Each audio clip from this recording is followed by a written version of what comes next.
Hi.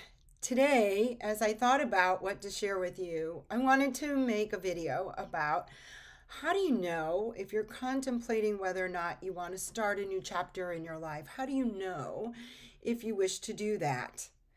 What clues you in to wanting to start a new chapter or wanting to make a change?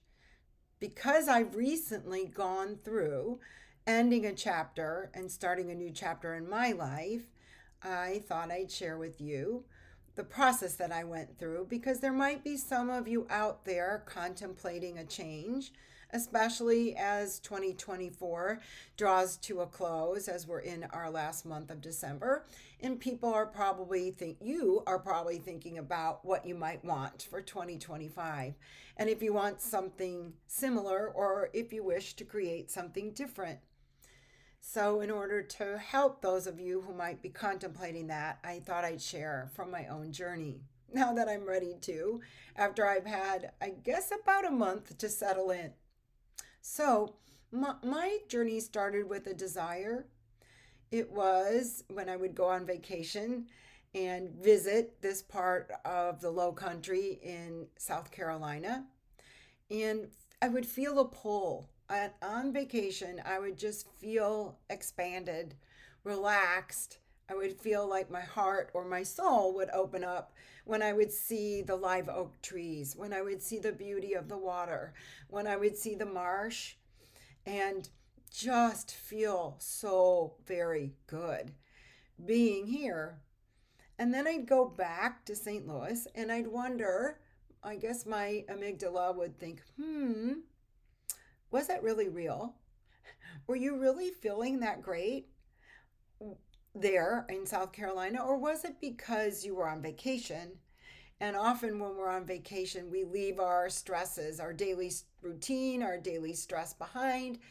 And we're usually in a fantasy world. We're usually in an idealization because we're able to do whatever we want to do all day for the most part for the time of the vacation. So I wasn't sure.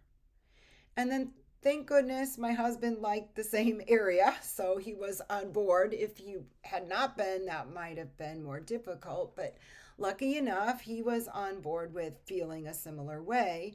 So we would keep vacationing to this part of the country, the Charleston area, and I would especially notice that those feelings, that desire to be here more often was strong. In fact, it got stronger every time I visited. And we even chose to visit some other spots in like Savannah, like St. Augustine, Amelia Island, just to make sure that this was the spot. And again, it would those desires to be here, the pull at my heart just got stronger and stronger. So the EQ skill that's needed to go through change, I would say, is flexibility, being able to be excited about change and embrace it. And because I'm somebody who has a background of being anxious or anxiety prone, change could be hard for me. So what I would do would let that desire, um, for opening up my heart, for expanding me, lead the way. And I would follow it instead of forcing it. Instead of trying to make it happen, I would, in my morning meditations, just ask the question inside myself: is this a time to move? Is this a place that I really want to be? Or am I fooling myself? And sometimes I'd hear something and sometimes I wouldn't. Most often, I might hear an answer when I was doing something else, like I was showering or driving to the office, or maybe just taking a break to eat lunch. In those quiet, reflective moments, I would just sit with myself because if you're going to go through a change, you have to be very clear about what you want and what you don't want. And sometimes that can be hard for some of my clients. I'll ask them, what do you want? And they might say, I don't know. So, getting clarity, becoming very clear about what you want and don't want, I would say is a very big part of starting a new chapter in your life. knowing that there are going to be ups and downs, and having the willingness or the fortitude to face that because your heart is so formed, I would say, around your goal that it leads you through and it brings you momentum. And then maybe also watching for affirmation. I had a client, maybe it was maybe a couple months before I decided, ooh, maybe now is the time to move. Well, I shouldn't say I decided. I would say it came to me.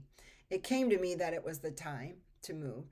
When one of my clients said, and it seemed to me out of the blue at the time, Roberta, do you even need an office anymore?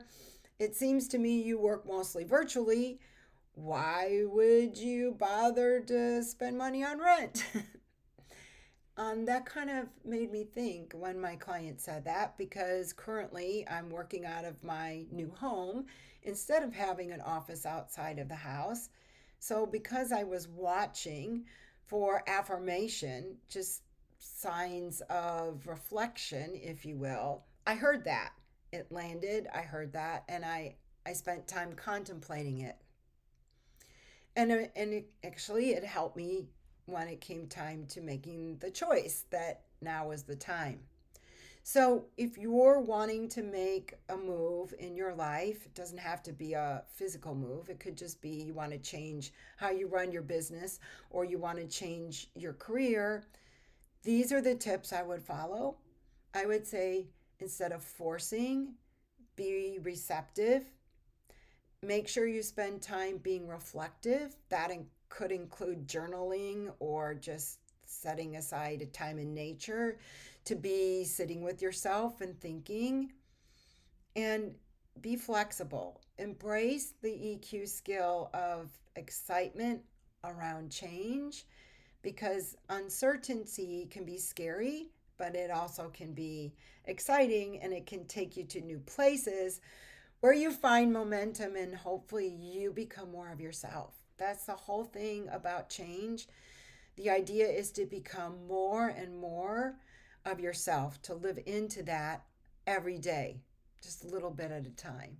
So, hopefully, these tips will help any of you who are contemplating making a change or starting a new chapter in your life. And make sure you have a good ending as you close the chapter you're leaving. That was also very important for me to do.